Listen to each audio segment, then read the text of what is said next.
Every breath blurred against the stained glass, foggy from the mass of shoulders pressed close together. Rows of faces hovered in a hall of pews and plastic chairs, eyes wanting to pierce, mouths twisted with something that was part humor and part warning. The echo of my name circled in the community hall, a draughty side room stuck onto St. Bartholomew's church like an afterthought. The smell of impermanence everywhere, mothballed coat racks, scuffed vinyl tiles splitting at the seams, last week's lilies browning in their vase, their perfume mixed with mildew. Mrs. Hackett, who still read out the parish newsletter in the same croaky voice she'd always had, invited me to the front with a tap to her clipboard. I felt my mother's hand on my shoulder. There was an almost imperceptible squeeze. She didn't meet my eye. I walked the length of the cracked parquet, hearing the shuffle of feet, the clearing of throats, the batter of rain against new PVC windows nobody liked. It was like walking through an invisible gauntlet, each step weighed down by years of expectation, by all the stories and warnings that had come before. Reverend Jones had already announced, no, delighted in the news. Our own Raffi wants to be an architect, he'd said in the same tone he might have used for the man who claimed to have seen Bigfoot in Lewisham Park. Not a plumber, not a builder, but an architect. We'll have to keep our eye on you, everyone laughed. The laughter, raw and unfiltered, rang high above the stone arches and sagging velvet curtains. I had come prepared, or so I thought. I had sketches, rolled up neat, stuffed in my satchel. They weren't much, really, just dreams on paper, but when I pulled them out, a gust of nervousness made me fumble and the drawings slipped. A dozen pages slithered to the floor. The sound, soft as wings, drew another ripple from the crowd. Go on, Raffi, someone called from the back. David Iyengar, who ran the corner shop and kept a tally of every failed ambition in southeast London. We're dying to see the Taj Mahal in Catford. Soft laughter and then hard laughter as Gavin Moore muttered loud enough for all. What's next? Opera house in the car park. I knew it wasn't cruelty, exactly. But it wasn't kindness either. Standing in front of them, my tongue glued to the roof of my mouth. I fanned the sketches with trembling hands, showing terraces slotted into old railway arches, vertical gardens floating above traffic snarls, a bridge made of mirrored tiles where the old footbridge once cracked and groaned under the weight of school kids and shopping trolleys. I tried to make them see it. There are stories in walls and comfort. We spend half our lives inside things built before we were born. Don't we deserve better? My words faltered. Someone's phone pinged, sharp as a pin. Auntie Lubna whispered, not so quietly, to my mother, let the boy get real. Maybe let him fix the boiler this winter, eh? When the meeting ended, plates of Jaffa cakes and weak orange squash appeared, the talk turning and whirring like eels.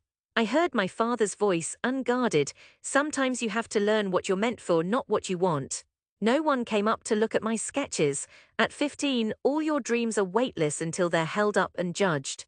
By the time we walked home, wet leaf slime on my trainers, my satchel hung heavy with the paper I hadn't even dared to share properly.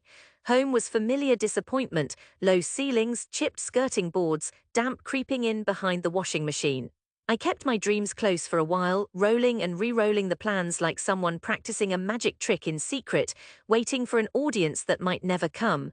I left after sixth form with a bursary and a suitcase ribbed with duct tape. London proper felt close enough to smell but far enough to risk everything. I learned to starve, to stretch £10 across 5 suppers and a week of bus rides. I learned to sit at the back of lectures wordless while sharper kids debated Le Corbusier and Zaha Hadid and the shape of eternity. Sometimes in the chill of a February morning I remembered that public shaming in St. Bartholomew's Hall, the tightening ring of faces, how everyone seemed glad I wasn't their own to worry about. I failed my first year's final. An essay on the modernist principle, form follows function. I wrote that home was more than shelter, that buildings collect sorrows and laughter, but my words shambled. My tutor called them sentimental. She told me if you cannot land your ideas, you won't build anything. At 19, a job at a sandwich bar. At 20, an internship so unpaid it sometimes cost more than it gave. At 21, my rent 3 months behind. Each time I slid further from my dream, my father's voice grew sharper in my head. Maybe let him fix the boiler, but wounds can close around splinters and turn them to pearls. I started wandering the city on weekends, pen and sketchbook in hand. I drew doorways, not cathedrals, fire escape stairs, rooftop sheds, the folds of canvas on market stalls. Then suddenly a competition. Design for tomorrow, some tech incubator needing their warehouse reimagined. The winner offered real commission, real money. I worked all month, nights drowned in noise from the upstairs tenants. I drew lines on the back of pizza boxes and receipts, the overlay of scaffolding and dreams. When I finished, I sealed my entry with a sticky note, a home, even for work, shelter and sunlight. I sent it and tried to forget. Weeks passed like cold breath on glass, then an email almost accidental, shortlisted, interview invited. A day later, I trekked to a Docklands office with plaster dust still on my shoes from cutting mock-ups. The panel was three. An old-school urbanist, a woman from the council, and a man wearing trainers with a suit. "Tell us why this idea," they asked.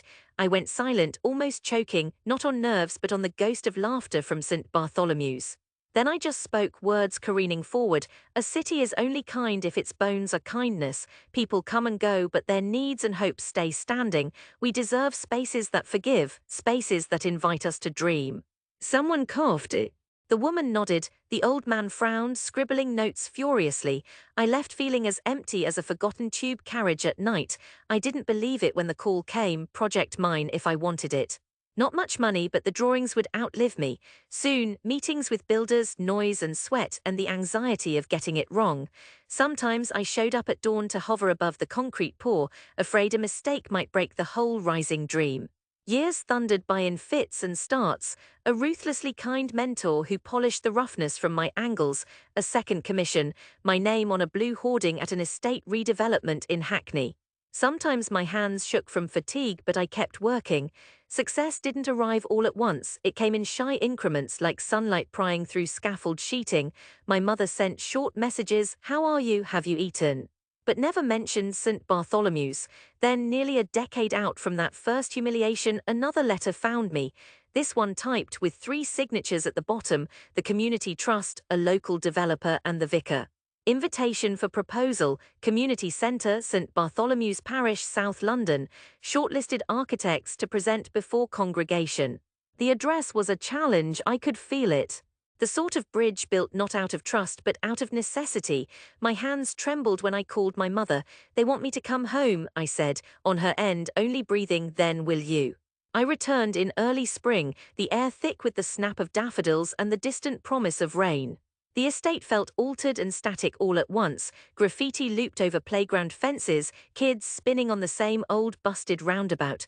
The sky above was gunmetal, pressing down on pinched rowhouses that always seemed one rent hike from vanishing. I wore my best shirt and packed the new portfolio. When I walked up Courtenay Road, I passed Mrs. Hackett, recognizable from the slow stoop and her tartan trolley. "Raffi, come back for Sunday roast," she called, half teasing, half hoping. She peered at my case. Something sensible these days then. Inside the new hall, things were more polished.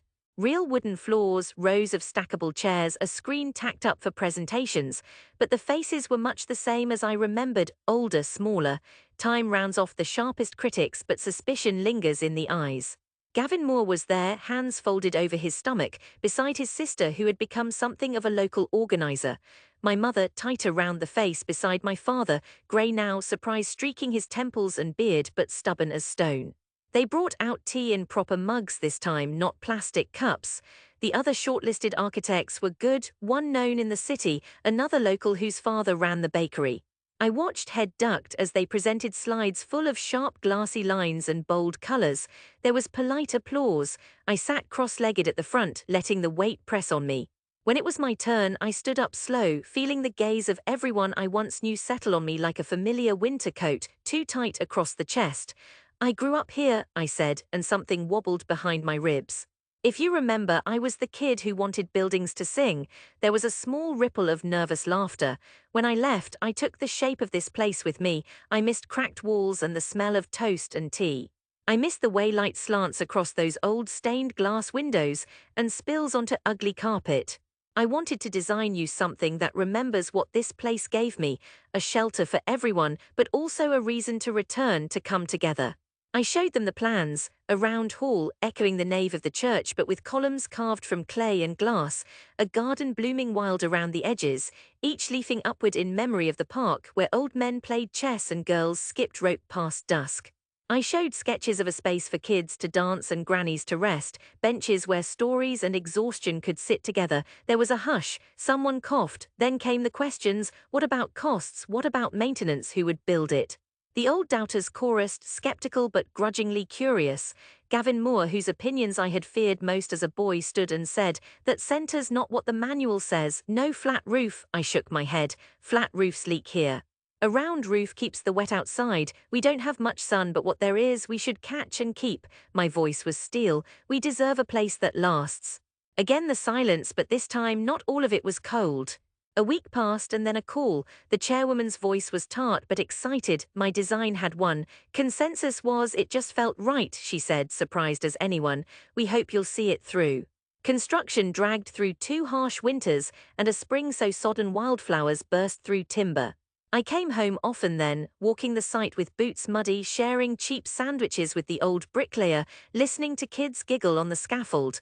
My mother brought curry in battered Tupperware for the crew. My father watched, arms folded, not yet admitting pride but silent, which from him was something.